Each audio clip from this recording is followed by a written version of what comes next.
Donc, ça c'est une approche que j'ai vue en accompagnement certains ados,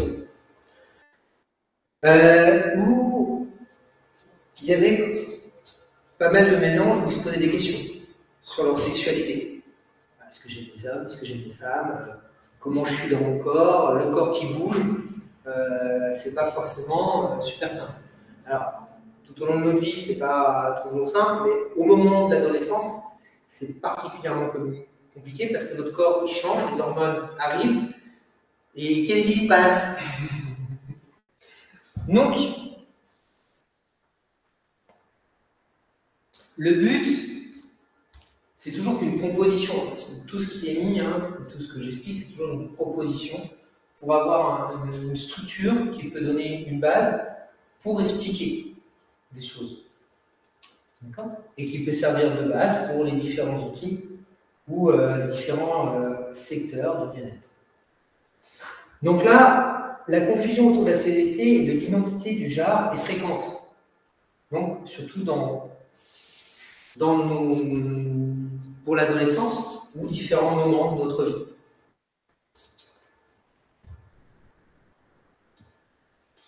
On va retrouver donc les trois corps, et par rapport au corps physique, on a un corps masculin et on a un corps féminin. On va avoir des chromosomes XX ou XY avec ce qui correspond aux attributs physiques féminins ou masculins, à part certaines personnes qui peuvent avoir des variations qui sont naturelles dans leur corps et qui sont à prendre en compte, d'accord, par rapport à ça. Il y a des personnes qui ont une trisomie et qui vont être XXY, des choses comme ça qui peuvent y être, ou des modifications, certaines modifications hormonales, et certaines exceptions. Et ça, c'est à prendre en compte, mais ça appartient au corps physique.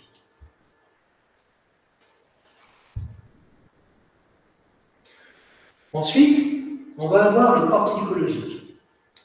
Pour le corps psychologique, on va avoir ce qu'on appelle le masculin sacré et le féminin sacré. On pourrait l'interpréter par le yin ou le yang, suivant les différents concepts, mais qui sont par rapport à ces deux énergies et un équilibre. C'est pas parce qu'on a un corps de femme qu'on ne peut pas avoir une énergie très masculine, comme c'est pas parce qu'on a un corps d'homme qu'on ne peut pas avoir un féminin qui est évolué. D'accord? Le principe est là. Donc c'est ce qui va appartenir à notre corps psychologique et qui est indépendant du corps physique que l'on a. Et ensuite, on a le corps spirituel. Et c'est un peu le goût. Par quoi on est attiré? Dans nos perceptions, on peut être attiré par les hommes, par les femmes, par les deux, par un être spécifique. Mais ça va être le goût. Comme on peut avoir un goût plus sucré ou un goût plus salé. Des désirs qui vont être attribués par rapport à... Et ça, c'est ce qui va être plus par rapport au corps spirituel. Et qui est différent du corps physique et du corps psychologique. On a donc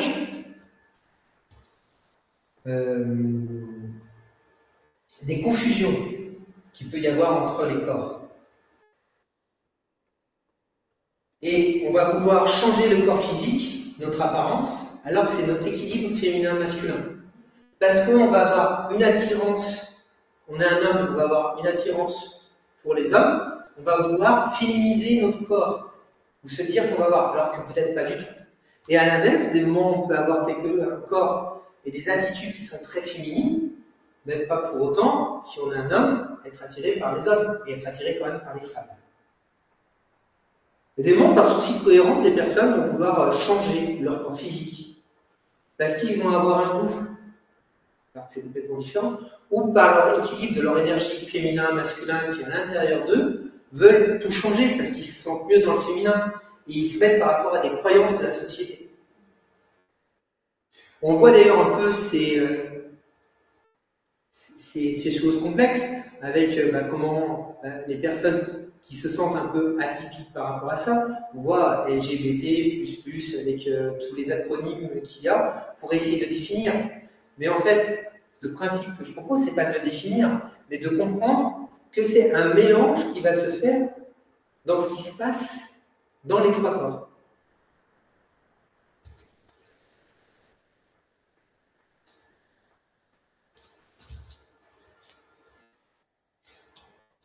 Par rapport au déséquilibre psychologique, donc dans cet équilibre entre notre féminin et notre masculin qui est intérieur, on pourrait un peu le mettre par rapport à différents termes de yin et de yang, mais les nuances sont quand même un petit peu différentes.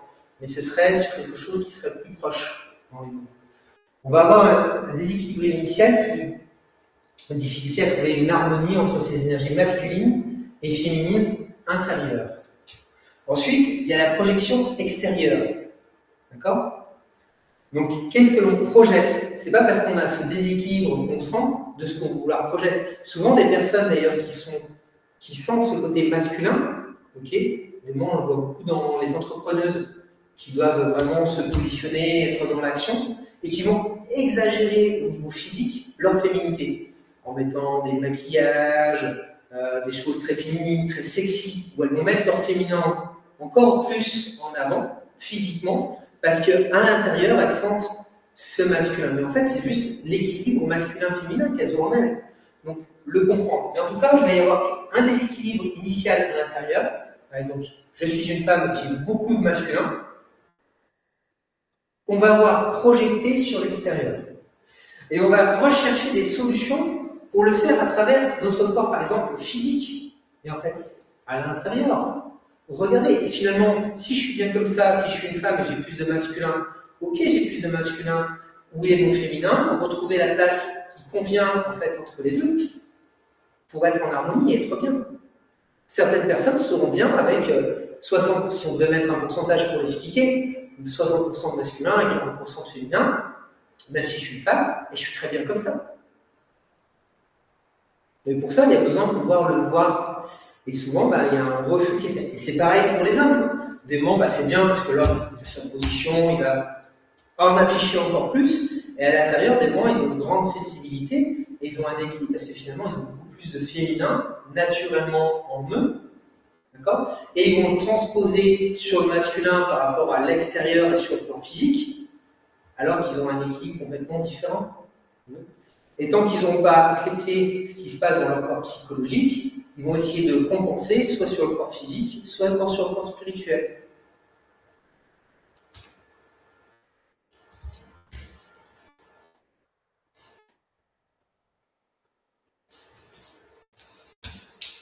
Vers une approche équilibrée, pour retrouver l'harmonie, ce qui est l'objectif, identifier clairement dans quel corps se situe notre questionnement, et non pas ce qu'on essaie de compenser. Travailler spécifiquement sur l'équilibre du corps psychologique pour harmoniser nos énergies masculines et féminines. Accepter notre corps physique comme une réalité biologique tout en respectant nos préférences au niveau du corps spirituel.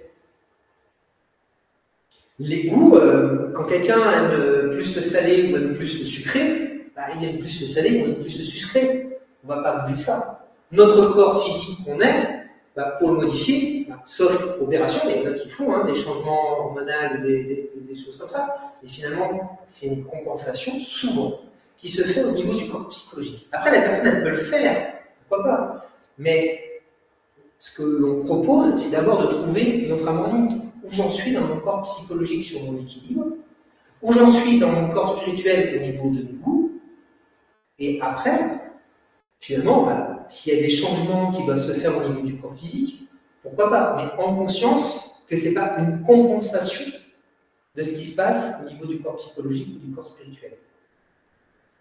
Comme au niveau de mes goûts, dès le moment il y a des personnes, en fait, qui se disent homosexuels parce qu'ils ont une grande part de féminité en eux, mais en fait, c'est pas leur goût. Mais finalement, ils en sont venus là par convention. Au niveau de la société. Voilà. J'ai des attitudes féminines, j'ai une sensibilité féminine, donc je suis homosexuel.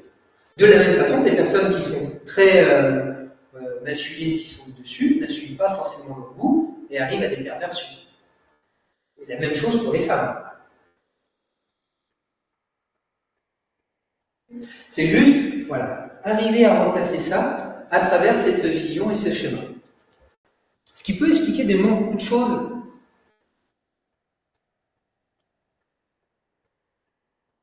Donc, se connaître, pratiquer une introspection, s'équilibrer, développer les qualités complémentaires en nous, s'accepter comme on est, dans notre ensemble, à travers ces trois corps et cette vision.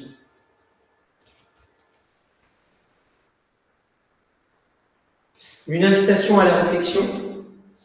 La véritable libération ne vient pas de transformer ce que nous sommes physiquement, mais de réconcilier les différentes dimensions de notre être pour vivre en harmonie. Qui je suis? Ça reste une proposition. Voilà. Ça vous a plu? Et ça, c'est une puissance aussi de cette vision des trois corps, de pouvoir l'expliquer simplement. Hop. Je fais du souris. Allez. On a régulièrement des gens qui viennent te voir